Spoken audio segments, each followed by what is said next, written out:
I'm very glad to have the opportunity to talk about this project that I'm working on. It's a new project that I really just started working on in the last couple of weeks. So it's great to have an opportunity to talk to people about it, and I'll be really interested to hear your feedback.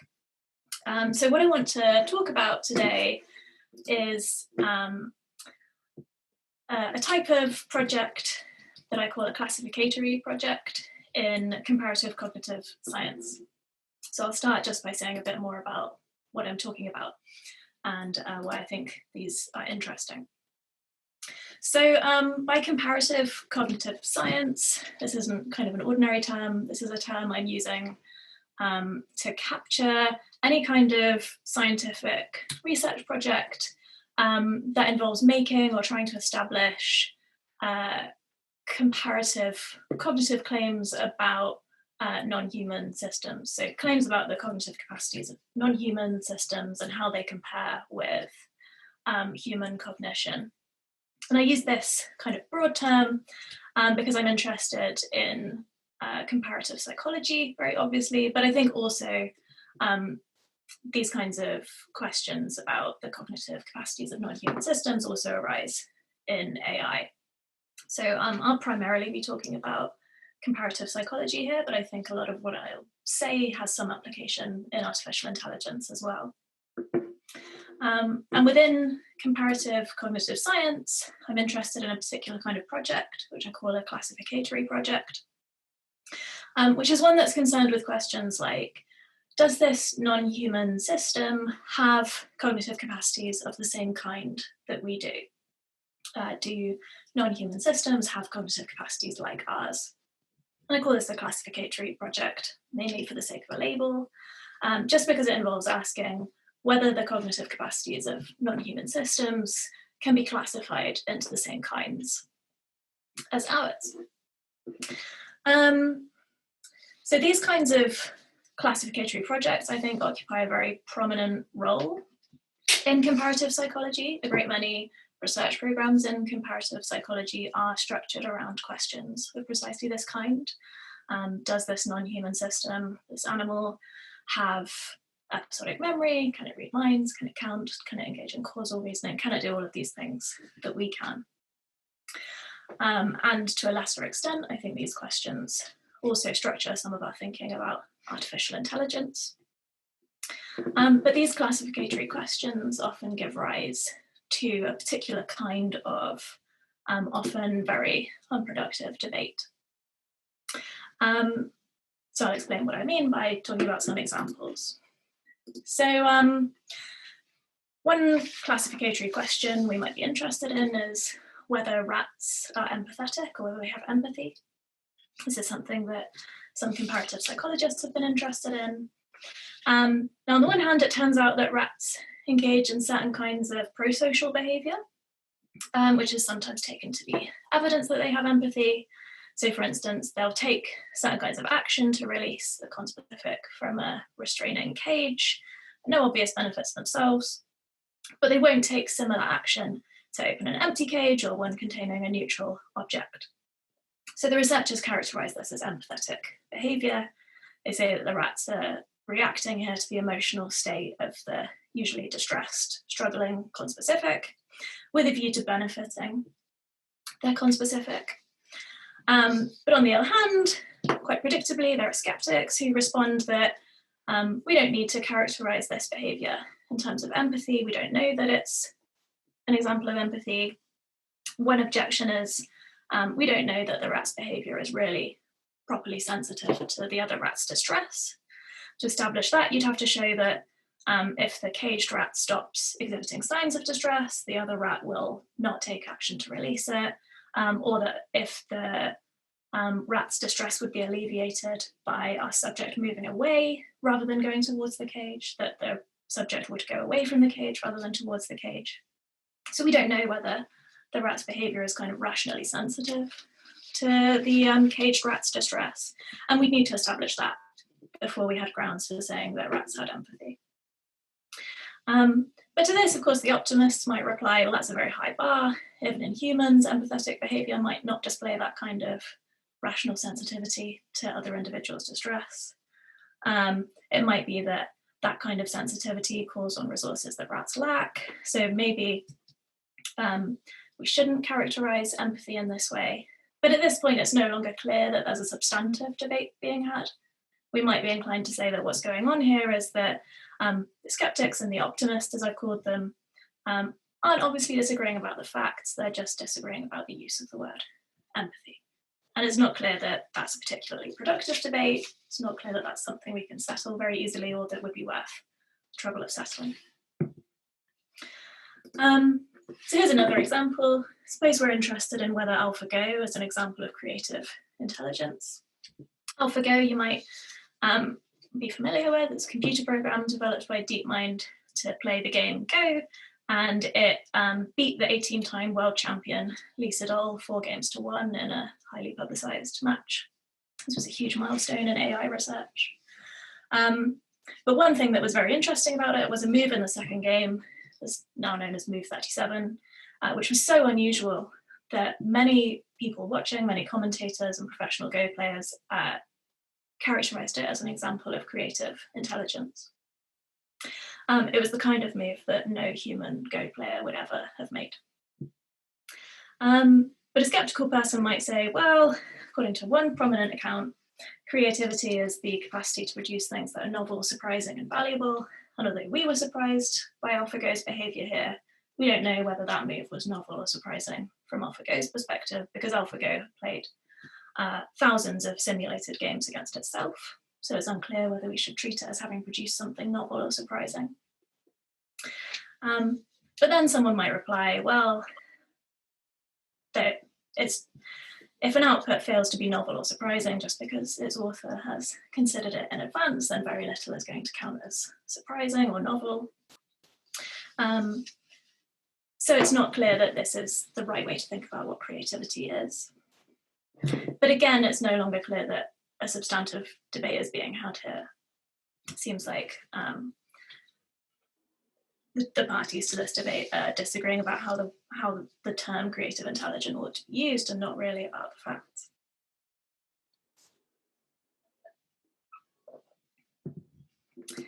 So here's another example that is from a topic that I work on. Some comparative psychologists are very interested in whether any animals have episodic memory, which is memory for your personally experienced past events. Again, there are lots of behavioral experiments which have used different methodologies, and these seem to provide evidence that animals remember events from their past. So there are some very famous studies that seem to show that scrub jays remember burying food in particular places and when these different foods were buried. And these and many other studies are taken by some to count as evidence that animals have episodic memory. But then there are skeptics who object in a number of ways. One objection is that none of these studies show that animals engage in what's called mentally reliving past events, sort of replaying them in the mind's eye. And if this experience is kind of core to what episodic memory is, then we've no reason to think that animals have episodic memory. But many optimists reply that this criterion essentially makes the question whether animals have episodic memory unanswerable. And they think it's not an unanswerable question whether animals have episodic memory, so we should understand what it is to have episodic memory and what counts as evidence for episodic memory in some other way. And again, you might think this is starting to look like a verbal disagreement. It's not really clear that the optimists and the skeptics here are disagreeing about anything substantive rather than about the proper use of the term episodic memory. And I think we can find similar kinds of disagreement arising over whether artificial agents have episodic memory, and about a whole range of other questions in comparative psychology. So in very general terms, the phenomenon that I'm interested in looks like this. We're interested in whether some non-human system has some cognitive capacity. Optimists claim that some observations provide evidence that some non-humans do have that capacity. Skeptics point to some difference between the non-human and the human capacity and take this to be a reason to deny the optimist's claim. The optimists dispute that this difference the skeptics have pointed out really has the significance that skeptics take it to have, and their disagreement begins to look verbal and it stagnates. And this is a pattern that I think replicates itself all over comparative cognitive science, which is really suboptimal, given that these questions about whether, in particular in comparative psychology, about whether animals have particular cognitive capacities structure entire research programs, and yet they often devolve into this kind of unproductive debate. And one thing that I think makes this problem especially acute is the tone of these debates. So often one has the sense that one party to the debate thinks that the other party is not engaged in this dispute in good faith, that they're engaged in some kind of dishonest terminological wrangling, often with a view to promoting a particular research agenda. And that would be really bad if it was true. So this is my interest in this talk, is kind of why disputes around classificatory questions often take this form, and how, if at all, they can be resolved. So very briefly, where I want to go in this talk is to start by looking at one response that's been offered recently by some prominent comparative psychologists. And essentially what they say is that we should just not ask these classificatory questions. They think that we should abandon these projects in favour of what they call a bottom-up approach to research. But what I'm going to argue is that this bottom-up approach that they suggest adopting instead raises many of the same kinds of difficult questions about kind of how to think about and how to delineate cognitive phenomena. So then I'll go on to argue that these questions are unavoidable, they arise for systematic reasons, but that they're resolvable if we adopt a kind of interest-relative approach to the delineation of cognitive kinds. Okay, so to begin with, I want to talk about a reaction to this problem that some comparative psychologists have suggested. So in a paper by Duval and Ferrari in 2010, and then more recently by Eaton and colleagues in 2018, psychologists have been arguing that we should abandon these classificatory questions in favour of what they call a bottom-up approach. So just to explain, these people argue that classificatory projects, as I've called them, are top-down in two problematic senses. So the first sense in which they're top-down is that these critics view classificatory projects as beginning and ending with a yes or no question about an often very complex cognitive capacity, which is familiar from the human case. So they involve asking questions like, do animals read minds? Do they have episodic memory? Do they engage in causal reasoning? And they appear to demand an all or nothing answer to these questions. Either animals have this capacity or they don't. But often we lack a kind of clear, accepted theoretical account of the capacity in question, of what it would be for animals to have it. And without a methodology for settling those questions, that leads us into the unproductive disputes that I've been outlining. And secondly, these critics see classificatory projects as top-down in a second problematic sense, namely that they're human-centric. They structure inquiry around human cognitive capacities, and these critics see this as suggesting a picture on which the goal is to see how everything in nature compares cognitively with humans, who sit at the top of a kind of Scala Natura hierarchy of intelligence. And they think that this potentially distorts the questions that we're asking and also how we view the results that we get. So these researchers recommend that we abandon classificatory projects and adopt a bottom-up approach instead. And on my reading, there are two ways of understanding what a bottom-up approach is, corresponding to each of these two senses of top-down. So the first is that rather than starting with a question like, does this system has this capacity, we should decompose the capacity into its component cognitive mechanisms, and then ask which of those mechanisms are found in the system that we're looking at. So I'm going to call this the decomposition approach. And then the second is that we just shouldn't structure inquiry around our cognitive capacities at all. We shouldn't take this human-centric starting point. Instead, we should investigate each species on its own terms. We should look at its natural behavior and the mechanisms underlying its natural behavior, and not try and kind of locate that within a human-centered framework. So I think these two approaches, these two versions of the bottom-up approach are clearly very different and somewhat in tension with one another, since the first one still involves starting with usually a cognitive capacity that's familiar from the human case, whereas the second doesn't. So for reasons of time, mainly, I'm going to focus on the decomposition version of the bottom-up approach, but I'm happy to talk more about the other version of the bottom-up approach later, if anyone is interested. So that decomposition approach, with respect to the sorts of questions I was talking about earlier, makes recommendations like this. It says, don't ask whether rats have empathy. Instead, decompose empathy into its component mechanisms, work out which of those mechanisms are found in rats, and then stop. Don't ask whether AlphaGo is creative. Instead, decompose creativity into its component mechanisms, work out which ones are found in AlphaGo, and just stop there. Don't ask a further question about whether AlphaGo is creative. And finally, don't ask whether animals or artificial agents have episodic memory.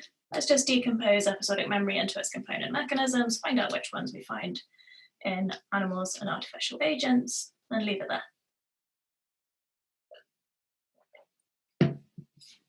So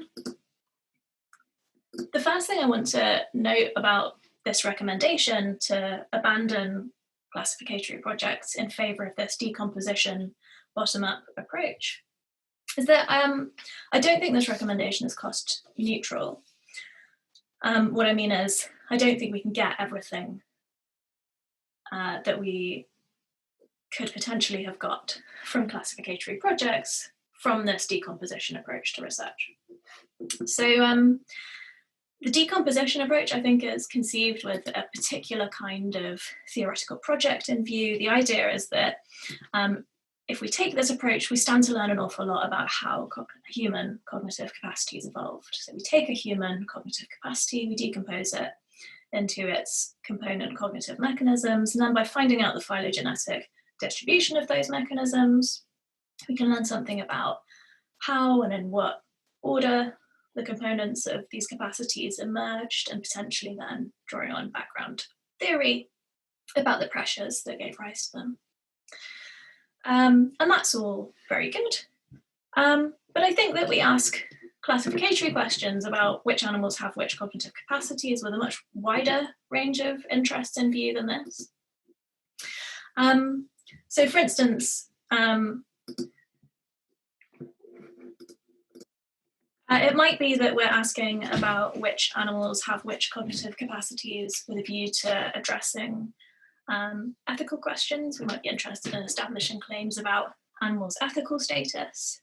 And at least some questions about animals' ethical status seem to turn on which cognitive capacities they have, because cognitive capacities are often taken to have a certain kind of ethical weight. For instance, whether animals have episodic memory is often taken to be an ethically significant question. And it's at least not clear at first glance that cognitive mechanisms bear quite the same kind of ethical weight. It's not clear what conclusions we can draw about animals' ethical status from learning which of the component mechanisms of episodic memory they have. We might also be interested in learning about the variety of different forms a cognitive capacity could take across different species, or under the influence of different selective pressures. And again, it's not clear that we can establish anything about that if we're unwilling to take a stand on whether any non-human systems have the cognitive capacities that we have. And we might also be interested in understanding things about how different cognitive capacities are related to one another and interact. For instance, we might be interested in how episodic memory plays a role in decision making. And one way we might, in an ideal world, explore that is by looking at what decision making looks like in a creature that lacks episodic memory. But we can't take that approach to answering that question if we're unwilling to say anything about which creatures have episodic memory or which creatures have the cognitive capacities that we have. So my point in saying this is not to say that we shouldn't engage in bottom-up research projects, which I think are valuable. Rather, it's that abandoning classificatory projects in favour of a bottom-up approach to comparative cognitive science doesn't come at no cost. And so we probably ought to do that only if we have very good reasons for doing so. And I think the reasoning underlying this suggestion is that classificatory projects are beset by very difficult, perhaps unanswerable, unresolvable problems, and that a bottom-up approach allows us to avoid those problems. But actually, I don't think this is true, because I think that the bottom-up approach is a kind of a companion in guilt with classificatory projects. It raises exactly the same kind of difficult question at every stage. So first, this decomposition version of the bottom-up approach tells us that we should start off by decomposing the human capacity into its component cognitive mechanisms. But in order to do that, of course, we're going to have to individuate the capacity in the human case. We're going to have to decide what the capacity is. But in many cases, even in the human case, it's really unclear how a cognitive capacity ought to be delineated. So let's take episodic memory. There are lots of ways in which the delineation of episodic memory is problematic. And some of these stem from the fact that episodic memory is a term that was introduced to psychology relatively recently to do, I think, several incompatible jobs. So on the one hand, it's meant to mark a relatively exhaustive partition between two forms of declarative memory, which are decontextualized memory for facts on the one hand and memory for events on the other. And I think that way of thinking about episodic memory encourages us to delineate it very broadly, to include very diverse things, which include flashbulb memories or flashbacks, memories we can't place in a personal narrative, memories for routes we used to take repeatedly, but that aren't associated with particular events, and memories for places, again, that aren't associated in our minds with particular events, that have maybe amalgamated from several events over time. But on the other hand, episodic memory is sometimes characterized much more richly, has a capacity for forming and reliving very detailed memories of past events that have kind of felt qualities of pastness and mentally reliving and are located in a personal narrative. And that much richer way of thinking about what episodic memory is encourages us to delineate it much more narrowly, and perhaps to build an awful lot more into what it takes for something to count as an episodic memory. I think which of these pictures of episodic memory we begin with is going to affect the mechanistic decomposition we eventually come up with.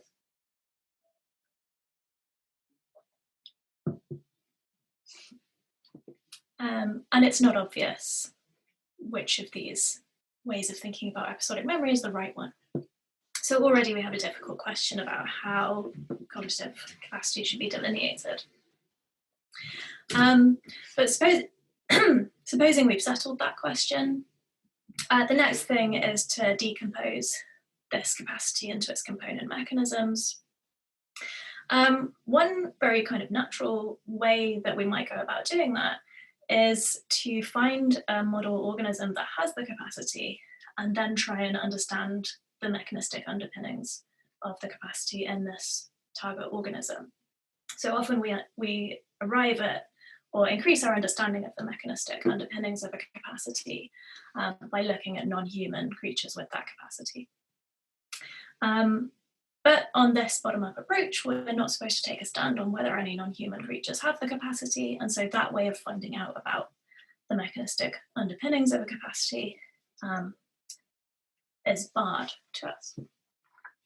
So that's a kind of practical problem, but supposing we've overcome that, we've individuated the capacity in the human case, and we've decided what its mechanistic underpinnings are like, then we need to decide which of those mechanisms can be found in which non-human cognitive systems.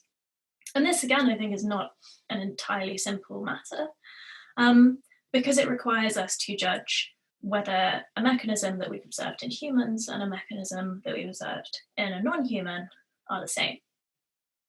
And when we're looking at mechanisms in humans and non-humans, there are almost certainly going to be differences at a certain kind of concrete level of description, at a fine level of grain.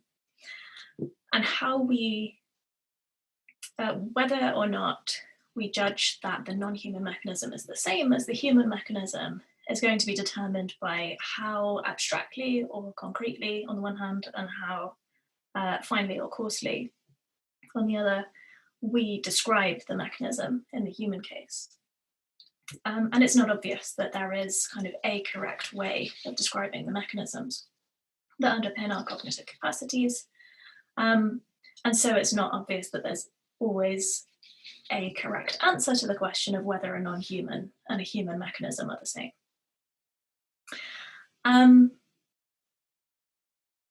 So take episodic memory again. Some researchers have suggested that the mechanisms of episodic memory are found in a wide range of species, including both mammalian and avian species, even though they acknowledge that the network of mechanisms in mammalian and avian species involve brain areas that might be homologous and which might be analogous, but which differ in a number of very important ways. So their interpretation of sameness of mechanism must be quite abstract. And yet some skeptics argue that given the differences between avian and mammalian brains, and specifically between the ways in which the mechanisms of memory work in birds and mammals, it's just not possible that the mechanisms of memory are the same in mammals and birds. So there's a kind of unproductive disagreement that threatens to repeat in microcosm here at the level of mechanism. So my point is that I don't think we can avoid difficult questions about how to delineate cognitive phenomena in comparative cognitive science by adopting this bottom-up approach, because questions about whether cognitive phenomena count as instances of the same kind arise at every level of inquiry in comparative cognitive science. And as long as we're interested in making these comparisons between human and non-human minds, which is essentially what comparative cognitive science is, then I think we're going to face difficult problems of this kind, like which differences between human and non-human minds, or non-human and human brains matter, and which ones don't. So as long as we want to do comparative cognitive science, we need a way to settle those questions. And if we can find a way to settle those questions, then there's just no need to abandon classificatory projects, as the bottom-up advocates suggest. Cool. So now in this final section, I want to suggest that we can make some progress here by turning to the literature on cognitive kinds in philosophy. So this is probably familiar. So a prominent view of cognitive kinds in philosophy treats them as homeostatic property cluster kinds. And I think this view is also in the background of a lot of thinking about the nature of capacities in psychology as well. So I'm just going to take this view for granted. So very briefly, a group of entities form a homeostatic property cluster kind when they tend to share a cluster of properties. The co-occurrence of those properties is inductively significant, that is, it plays a role in kind of causal explanations and predictions. The co-occurrence of those properties is explained in terms of the action of one or more, homeostatic mechanisms. And this group of entities is maximal with respect to its inductive significance, which is to say there's no larger group of phenomena that has exactly the same inductive significance. So this final condition is essentially just there to make sure that you can't kind of multiply kinds by taking away one member and saying that the remaining entities form a kind. So thinking more broadly about natural kinds, Homo sapiens is a natural kind. All the humans except my grandmother is not a natural kind because it fails to satisfy this fourth condition.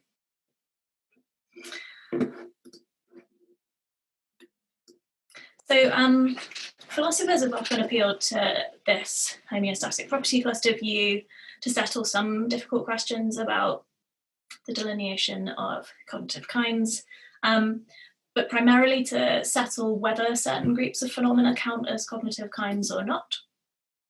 And often it's used in a negative capacity, in which role it often plays fairly well. So it can often deliver a very clear verdict that a group of phenomena don't count as a kind. So for instance, Maschery has argued that the various things that we refer to as concepts are heterogeneous and they're not underpinned by common mechanisms. So in his view, concepts don't count as a kind because they don't satisfy the criteria for kindhood on the homeostatic property cluster view. These kinds of arguments are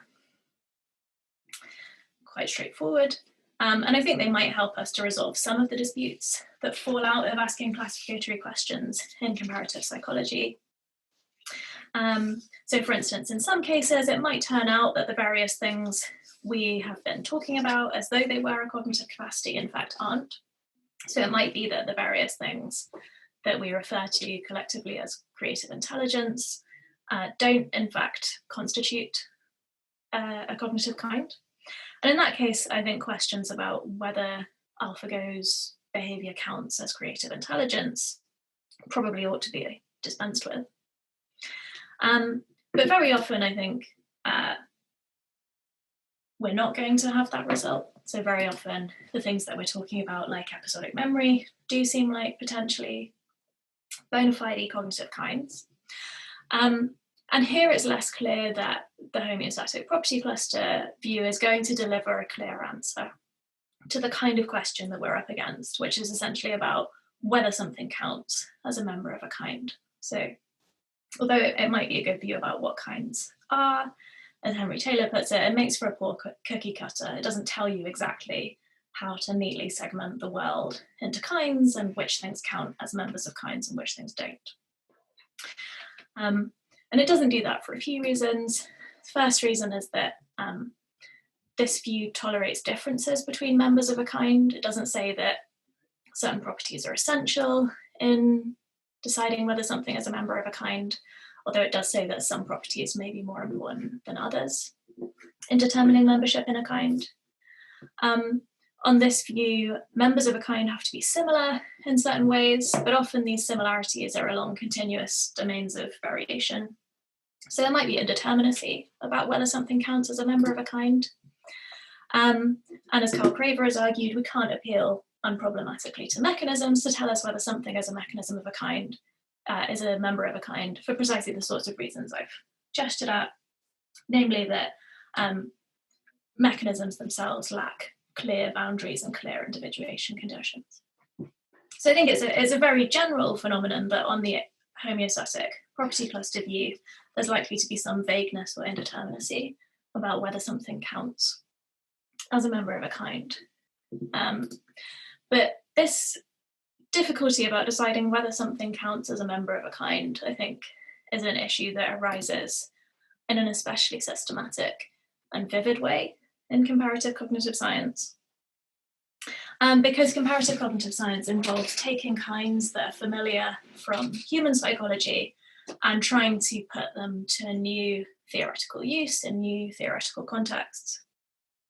Often in cases where there will be differences between the non-human phenomenon that we're trying to establish the membership of and the human phenomenon on which the use of the kind term is grounded.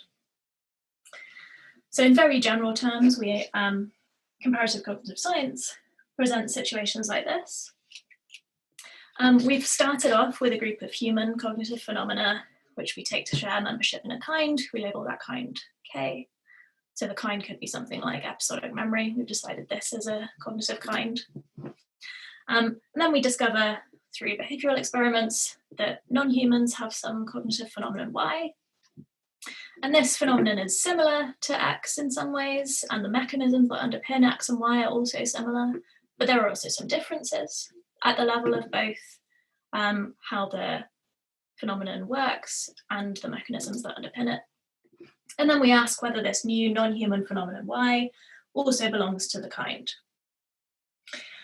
And we find that the answer isn't obviously no, because as we've said, Y shares a whole bunch of properties with X underpinned by similar mechanisms. And let's say that those shared properties are inductively significant. But at the same time, the inductive significance of X taken by itself varies from that of X plus Y, because there are important differences between the human and the non-human case. And those differences ground being able to make certain predictions in the human case, but not in the non-human case, let's say. So X still looks like a kind in its own right. And then whether Y belongs to the kind essentially resolves into this question: which of these two putative kinds is K? Like, does the kind term K refer just to the group of human phenomena X, or does it refer more inclusively to X and Y? So we could try to settle this question by appealing to the established use of the term, the kind term, in human psychology, and that might persuade us that X is K. But it would have been obvious from the beginning that any non-human instances of the kind K might differ from X in some ways. So when we go looking for non-human instances of human cognitive phenomena, we do that knowing that if this phenomenon exists in non-humans, it may differ in some systematic and interesting ways. And yet we take ourselves to be asking a sensible question when we ask whether non-humans have the cognitive capacities that we do. So I think asking this comparative question, do non-humans have the cognitive capacities that we do, embodies a certain kind of commitment to flexibility about how those capacities should be individuated. But at the same time, if we individuate those capacities broadly, if we treat the kind as including both the human and the non-human phenomena, then it seems like we're ignoring some features of the kind that are inductively significant from the point of view of human psychology. And so both answers strike us as potentially correct, but neither obviously so.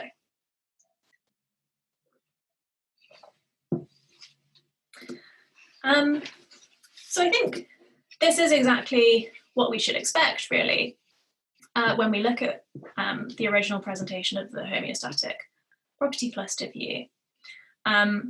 This is exactly what we should expect when a kind figures in multiple theoretical or practical projects. So on this view, a shared cluster of properties makes for a kind when that cluster is inductively significant. But inductive significance isn't kind of neutral from the point of view of interest. It's a matter of which effects produced by that cluster are theoretically or practically important.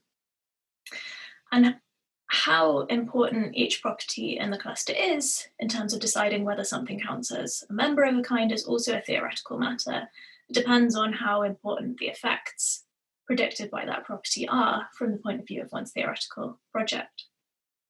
So we might be inclined to disregard or treat as less important certain properties in the cluster to the extent that the effects they predict are unimportant. And we might be inclined to privilege certain properties in the cluster to the extent that the effects they predict are more central to our project. So when a kind figures in more than one project, the answers to each of these questions may vary from project to project. So I think that means that a kind of pragmatic pluralism about membership in a kind is baked into this homeostatic property cluster view. So for instance, suppose again that we're interested in episodic memory. Let's say this is a capacity that's well defined in the human case, despite what I said 10 minutes ago. And we're interested in deciding whether a capacity we found in rats is episodic memory. We might answer that question in different ways depending on our theoretical interest. So suppose that our interest is that we want to understand the selection pressures that give rise to certain kinds of problem solving. And that means that if we attribute episodic memory to rats, we want to be able to make predictions about what sorts of problems they can solve, given that they have episodic memory. And that theoretical interest is going to incline us to privilege certain features of episodic memory over others as determining membership in the kind. So it will obviously be relevant if rat memory differs from human memory in ways that affect how rats solve problems.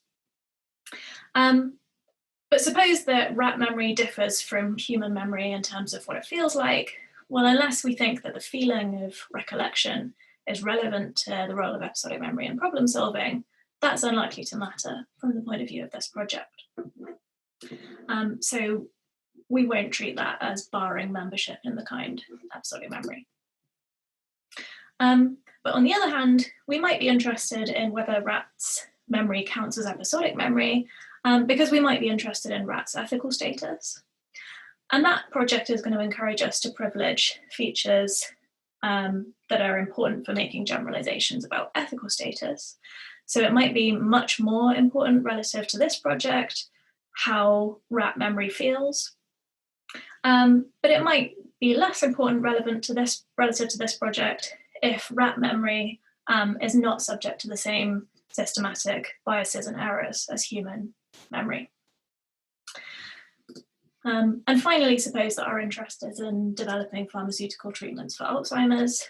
From this perspective, fine-grained differences at the level of neurobiological mechanism are likely to matter because they may make a difference to the kinds of generalizations we can make about how well pharmaceutical interventions work.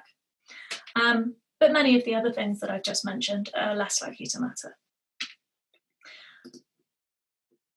And what I want to suggest is that these projects are all legitimate projects they make use of the kind episodic memory, and they all demand different but equally legitimate delineations of the kind episodic memory and determinations on whether things count as members of the kind. So when we think about cognitive kinds in this kind of interest relative way, I think we can productively pursue classificatory projects in comparative cognitive science. And we have a method for settling disputes about whether things count as, whether non-human cognitive phenomena count as instances of the same kind as our cognitive phenomena. But we can only do that if we have some well-specified theoretical project or interest in view. So that means that we can't sensibly, I think, ask questions about non-human cognitive capacities for their own sake, or expect the answers to be interest neutral or to generalize to every project in which the capacity in question figures. And I think all of these things happen currently in comparative psychology. That is, we ask questions about whether animals have episodic memory, apparently just for the sake of answering that question. And often you'll find that having reached an answer on that question in the discussion section, the answer is then turned to like 3 incompatible theoretical uses. So having established that Yucatan mini pigs apparently have episodic memory, one group of authors try to use that conclusion to establish claims about the evolution of episodic memory, mini pigs' ethical status, and potential treatments for Alzheimer's. And yet these are 3 projects that I think involve 3 very different ways of thinking about episodic memory.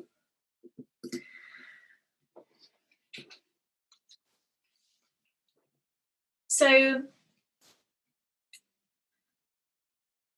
finally, one upshot of this is that these apparently verbal disagreements that I began by talking about, I think bottom out in something somewhat more substantive, which is either in some cases a confusion about the nature of classificatory questions and about the kinds of answers we can expect to them. That is, expecting that the answers to these questions will be absolute, objective, and interest neutral. Or less commonly, an underlying disagreement about the reasons for which we're asking these questions.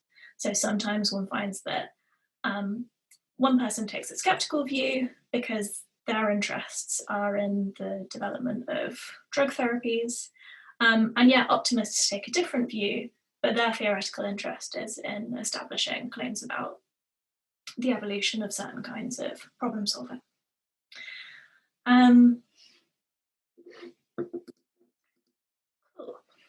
So just wrapping up, I've tried to show that disputes about how to delineate cognitive capacities arise kind of systematically in comparative cognitive science, and that they can't be avoided by adopting a bottom-up approach.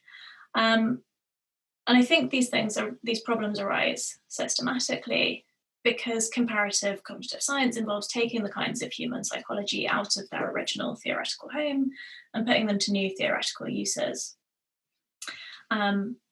which raise difficult questions about how membership in the kind is determined. But we can settle those questions by adopting a kind of pragmatic approach to determining membership in the kinds, by recognizing that whether and how important some property is for determining membership in a kind is determined by the interests with which we're asking about it. And so these disputes, I think, arise in good faith, and they're not merely verbal or trivial. They often disguise something more substantive. And that means, I think, that we can, by adopting this kind of interest relative approach, productively pursue classificatory projects without getting bogged down in these unproductive debates, but only if we do so with a theoretical interest in view. And I just want to close by noting two outstanding questions that I think are raised by the picture that I'm suggesting, and that I hope to address in future work. Namely, that there's a difficult question here about what counts as a legitimate theoretical interest. And secondly, that thinking about cognitive kinds and the questions that we ask in comparative cognitive science in these interest relative terms may make it more difficult than it already is to communicate the results of research in comparative cognitive science effectively, both within academia and with the wider public. Okay, and that's everything. Thank you.